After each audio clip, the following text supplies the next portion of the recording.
Hello viewers, আসসালামু আলাইকুম। আশা করি সবাই ভালো আছেন। আজকে আমরা দেখব প্রপার্টিজ টুলবার বা প্রপার্টিজ কমান্ডটা। প্রপার্টিজ আমাদের কি কাজে লাগে অটোক্যাডে এবং এটা দ্বারা আমরা কি কাজ করতে পারি, শর্টকাটে কি বেনিফিট হতে পারে এটসেট্রা। আপনারা দেখতে পাচ্ছেন আমি অটোক্যাডটা ওপেন করে রেখেছি। তো আমার এই বাম পাশে যে ডায়লগ বক্সটা আপনারা দেখতে পাচ্ছেন এখানে টুলবারটা, এটা হচ্ছে গিয়ে প্রপার্টিজ টুলবার। এটা হচ্ছে গিয়ে আমি যদি CH এন্টার দিই এটা এখানে চলে আসবে। তো আপনারা চাইলে এই টুলবারটা আপনাদের অটোক্যাডে এভাবে রেখে দিতে পারেন, কারণ এটার মাধ্যমে আমরা অনেক কাজ শর্টকাটে করতে পারি। সো এটার আসলে কি কাজ আমি আজকে আপনাদেরকে স্টেপ বাই স্টেপ দেখাবো। আপনারা দেখতে পাচ্ছেন এখানে কিছু জেনারেল ইনফরমেশন আছে, colour, layer, line type scale, line weight, transparency, thickness etcetera. তো বেসিক্যালি আমি যদি একটা লাইন ড্র করি, মনে করেন এটা একটা লাইন। এখন এটাকে আমি যদি লেয়ারে নিতে চাই, আমাকে এখান থেকে লেয়ারে ক্লিক করতে হবে। এখান থেকে আমি লেয়ার সিলেক্ট করব, অথবা এখান থেকে আমি বাইরে যদি কোনো কালার চেঞ্জ করতে চাই এখান থেকে করতে পারবো, অথবা এখান থেকে আমি লাইন টাইপ চেঞ্জ করতে পারবো এটসেট্রা। তো এই লাইনটা আমি এখানে এত কিছুতে না যাই আমি শর্টকাটে আমি এখান থেকেই করে নিতে পারবো।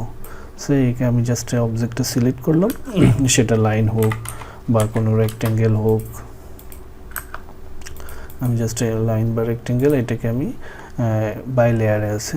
এখান থেকে আমি কালার চেঞ্জ করে নিলাম শর্টকাটে, অথবা আমি এখান থেকে লাইন টাইপ স্কেল চেঞ্জ করে নিলাম। লাইন টাইপ স্কেল কখন চেঞ্জ করব, আমার এই লাইনটা আমি সেন্টার লাইন নিলাম, সেন্টার লাইন সিলেক্ট করলাম। কিন্তু আপনারা দেখতে পাচ্ছেন আমি এখানে সেন্টার লাইন নিছি, কিন্তু সেন্টার লাইন শো করতেছে না, আমার এটা সলিড লাইনই শো করতেছে। তো সেক্ষেত্রে আমি কি করতে হবে, সেক্ষেত্রে আমাকে এখান থেকে লাইন টাইপ স্কেল চেঞ্জ করে নিতে হবে।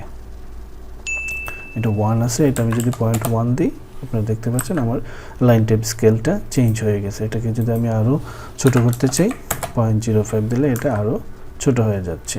এভাবে আমি এটাও যদি আমি লাইন টাইপ স্কেল চেঞ্জ করতে চাই, এটা আমি ড্যাশড লাইন দিলাম, এটা আমার অনেক বড় চলে আসছে। এটাকে আমি যদি একটু ছোট করতে চাই আমি শর্টকাটে এখান থেকে লাইন টাইপ স্কেল চেঞ্জ করে নিতে পারবো। আচ্ছা, আপনারা দেখতে পাচ্ছেন এখানে আমি কিছু হ্যাচ আছে, মনে করেন এই হ্যাচটা আমি স্কেল চেঞ্জ করব।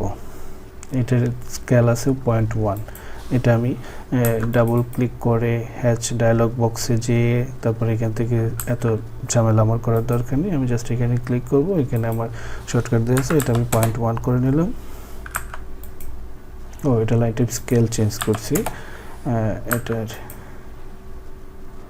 স্কেল এখান থেকে চেঞ্জ করতে হবে। 0.004 আছে, এটাকে যদি আমি 0.001 করি এটা অনেক ছোট হয়ে গেছে। অথবা এটাকে আমি যদি এখন বাড়াইতে চাই 0.008 বাড়াইতে পারতেছি। আমাকে আর হ্যাচ কমান্ডে যেতে হচ্ছে না, আমি এখান থেকেই চেঞ্জ করতে পারতেছি। তারপরে মনে করেন এটা আমার একটা ডাইনামিক ব্লক, এটার স্কেল আছে 0.04-এ। আমি এটাকে যদি ছোট করতে চাই বা বড় করতে চাই কিভাবে করব, আমি এখান থেকে 0.01 দিয়ে দিলাম, 0.01 এটা ছোট হয়ে গেল। আবার যদি এটা বড় করতে চাই এখান থেকে আমি স্কেল চেঞ্জ করে এটাকে বড় করতে পারবো। তারপর যে কোনো একটা পয়েন্ট, মনে করেন আমার একটা পয়েন্ট এই কর্নারটার কোঅর্ডিনেট আমি দেখব কোন কোঅর্ডিনেট কত আছে, বা এই লাইনটা বা এই যে কোনো একটা পয়েন্টের মনে করেন এই সার্কেলের সেন্টার পয়েন্ট কোঅর্ডিনেটটা এখানে আমার শো করতেছে, আমাকে নতুন কোথাও যেতে হচ্ছে না। আচ্ছা, তারপরে এই লাইনটা আমি টানছি, এই লাইনটা আমি যদি কতটুকু টানছি এই লাইনটা আমাকে লাইনার নিয়ে চেক করে দেন লাইনটা দেখতে হবে যে কত লম্বা আছে। এটাও আমি এখান থেকে লেংথটা আমি এখান থেকে দেখতে পারবো 8.17 মিটার আছে। এটা আমি যদি এখন ডাইমেনশন নিয়ে যদি আমি দেখি ডাইমেনশনটা অনেক বড়, 8.2 এটাকে যদি আমি ছোট করতে চাই এখান থেকে আমি ছোট করতে পারবো। সে মনে করেন ডাইমেনশন 12K আছে, এটাকে আমি যদি 300 করে নিলাম, ডাইমেনশনটা আমার ছোট হয়ে গেছে।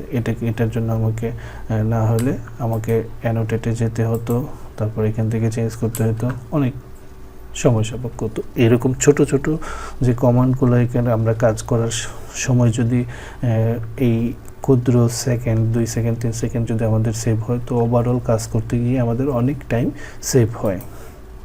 সো এটা আমি এখানে কত দেখছিলাম 8.176, এই যে ডাইমেনশন নিলাম 8.176 শো করতেছে।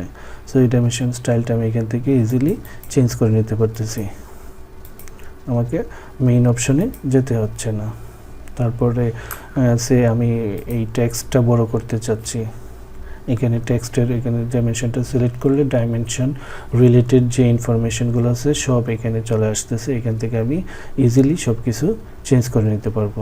এখানে অনেক অপশন আছে, যেমন এই ডাইমেনশনের জন্য চেঞ্জ করার জন্য, যেটার জন্য আমাদের অনেক অপশনে যেটার জন্য আমাদের অনেক অপশনে যেতে হতো। সো এই সব অপশনগুলো আমি জাস্ট ডাইমেনশনটা সিলেক্ট করলেই এখানে আমার প্রপার্টিজ টুলবারে ডাইমেনশন রিলেটেড সব ইনফরমেশন চলে আসতেছে। সো আমি যদি ডাইমেনশনের অ্যারো সাইজটা চেঞ্জ করতে চাই, অ্যারো সাইজটা আমার চেঞ্জ হয়ে গেছে, এক পাশ চেঞ্জ হয়েছে আর এক পাশ চেঞ্জ হয় না। আমি যদি দুই পাশেই চেঞ্জ করি তখন দুই পাশে চেঞ্জ হয়ে যাবে। দেখতে পাচ্ছেন আমার ডাইমেনশন অ্যারোটা চেঞ্জ হয়ে গেছে। এইভাবে আমি এখান থেকে আরও অনেক কিছু চেঞ্জ করতে পারবো। সে আমার ডাইমেনশন টেক্সট পজিশনটা সেন্টার্ড আছে, এটাকে যদি আমি ডাইমেনশন টেক্সট ভিউটা লেফট টু রাইট আছে, এটাকে আমি রাইট টু লেফট করতে পারি। দেখেন ঘুরে গেছে লেফট টু রাইট। তারপরে এখানে আরও অপশন আছে টেক্সটের ফিল কালার, আমি যদি এটাকে কালার ফিল করতে চাই, কালার ফিল হয়ে গেছে এই টেক্সটটাকে। আমি যদি এটা ব্যাকগ্রাউন্ড কালার রাখতে চাই, ব্যাকগ্রাউন্ড কালার রাখতে পারবো। এরকম ডাইমেনশন রিলেটেড যত কিছু আমাদের চেঞ্জ করার প্রয়োজন হবে সব এখান থেকে আমরা শর্টকাটে পেয়ে যাব।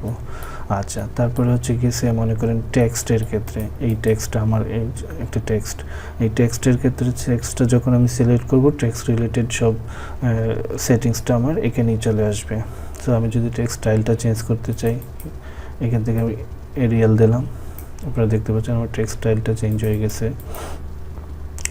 তারপরে হচ্ছে গিয়ে টেক্সট হাইটটা যদি চেঞ্জ করতে চাই, এখান থেকে 0.06 আছে, এটাকে যদি 0.1 করি, বড় হয়ে গেছে। 0.06 ছিল, 0.03 করলে আরও ছোট হয়ে যাবে। তারপর হচ্ছে গিয়ে এখান থেকে আমি টেক্সট ফ্রেম ইয়েস দিলে টেক্সট ফ্রেম চলে আসবে। তারপর টেক্সটের পজিশনটা কোঅর্ডিনেট এখানে শো করতেছে। তারপর এখানে আরও অপশন আছে ব্যাকগ্রাউন্ড, টেক্সটের যদি ব্যাকগ্রাউন্ড চাই আমি ব্যাকগ্রাউন্ডে দিতে পারবো। ঠিক আছে, সো টেক্সট রিলেটেড যত ইনফরমেশন সেটিংস আছে আমাদেরকে চেঞ্জ করতে হবে বা প্রয়োজন হয়, সেটা আমি টেক্সটের সেটিংসে না যে এখানে প্রপার্টিজ টুল পারেই আমি সব পেয়ে যাব যদি টেক্সটটা সিলেক্ট করি। এটা আমার একটা রিভিশন ক্লাউড, এটা যদি আমি সিলেক্ট করি, এখানে রিভিশন ক্লাউড রিলেটেড সে রিভিশন ক্লাউডের যে কিটা আছে এটা ডিসেবলড আছে, এখানে এনেবল করে দিলে ডাইমেনশন রিভিশন ক্লাউডের এই যে ডিউটা এটা আমরা চেঞ্জ করতে পারবো। আচ্ছা, তারপর যে কোনো অবজেক্টের আমরা যদি 3D-তে কাজ করি, এলিভেশন এখানে চেঞ্জ করতে পারবো। যেমন এই অবজেক্টের ক্ষেত্রে এলিভেশন, এই যে এলিভেশন আমার 0-0-তে আছে।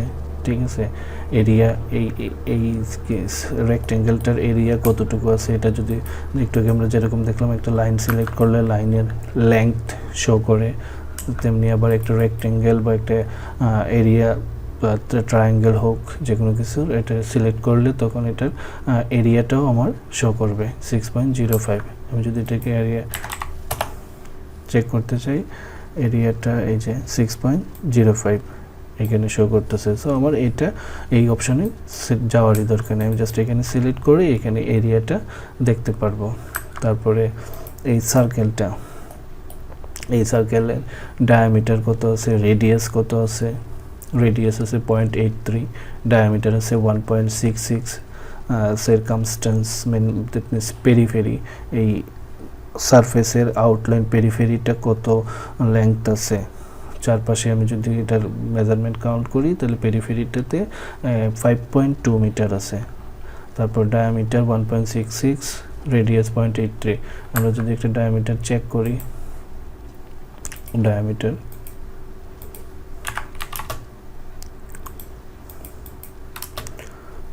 হচ্ছে গিয়ে 166। সো আমি যদি এটা সিলেক্ট করি 1.6607 মিনস 1। সো ডায়ামিটারটা এখানে শো করতেছে, আমাকে আর ডাইমেনশন নিয়ে চেক করতে হচ্ছে না। তারপর এটার X position, Y position, Z position এখানে শো করতেছে। যদি লেয়ার ট্রান্সপারেন্সি সব কিছু চেঞ্জ করতেছে এখানে চেঞ্জ করতে পারবো। তারপর এই হ্যাচটা মনে করেন আমার এই হ্যাচটা ট্রান্সপারেন্সি চেঞ্জ করব, এখান থেকে আমি ট্রান্সপারেন্সি চেঞ্জ করতে পারবো। সেই হ্যাচটা আমি সলিড নিলাম, সলিড হ্যাচ নিলাম।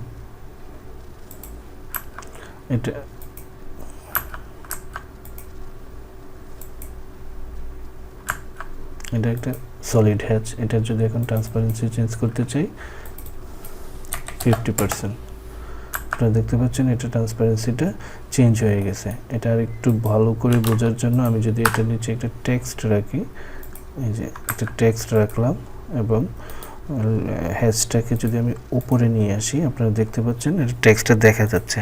বাট এটা যদি আমি 0 করে দিই, যেটা প্রথমে ছিল, আমার কিন্তু টেক্সটটা দেখা যাচ্ছে না, কারণ হ্যাচটার ট্রান্সপারেন্সি নাই।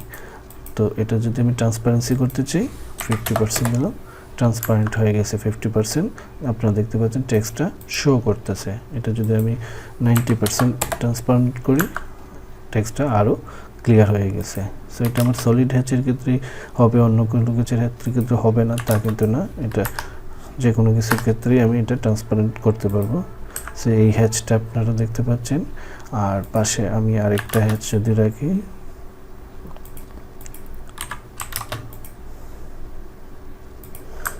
আমি এই হ্যাচটার ট্রান্সপারেন্সি 90% দিয়ে দিলাম। আপনারা দেখতে পাচ্ছেন এই হ্যাচটা দেখাই যাচ্ছে না নর্মালি। আমি যদি 50% করি, আপনারা দেখতে পাচ্ছেন দুইটা টেক্সটের ট্রান্সপারেন্সি এটা কিন্তু 50% কমে গেছে, এটা পুরোটাই গেছে। তো এভাবে যে কোনো অবজেক্টের ট্রান্সপারেন্সি আমরা এখান থেকেই চেঞ্জ করতে পারবো। Line type scale, layer change করতে পারবো, লাইন টাইপ চেঞ্জ করতে পারবো, লাইন টাইপ স্কেল চেঞ্জ করতে পারবো, লাইন রিলেটেড যে অপশন আছে সেইগুলো সব এখান থেকে চেঞ্জ করতে পারবো। সো এরকম যে কোনো অবজেক্ট, লাইন, ড্র যাই আমরা এখানে ক্যাডে কাজ করার জন্য আমরা করি না কেন, ওই জিনিসটা যখন আমরা সিলেক্ট করব এখানে প্রপার্টিসে আমার সবগুলা চেঞ্জের অপশন চলে আসবে এবং যে কোনো চেঞ্জ আমাদের যে কোনো প্রয়োজনে আমরা এখান থেকে শর্টকাটে চেঞ্জ করে নিতে পারবো। সো আশা করি ভিডিওটা আপনাদের কাজে আসবে। যদি ভিডিওটা ভালো লাগে অবশ্যই লাইক দিবেন এবং চ্যানেলটা সাবস্ক্রাইব করে পাশে থাকবেন। ধন্যবাদ সবাইকে, সবাই ভালো থাকবেন। আল্লাহ হাফেজ।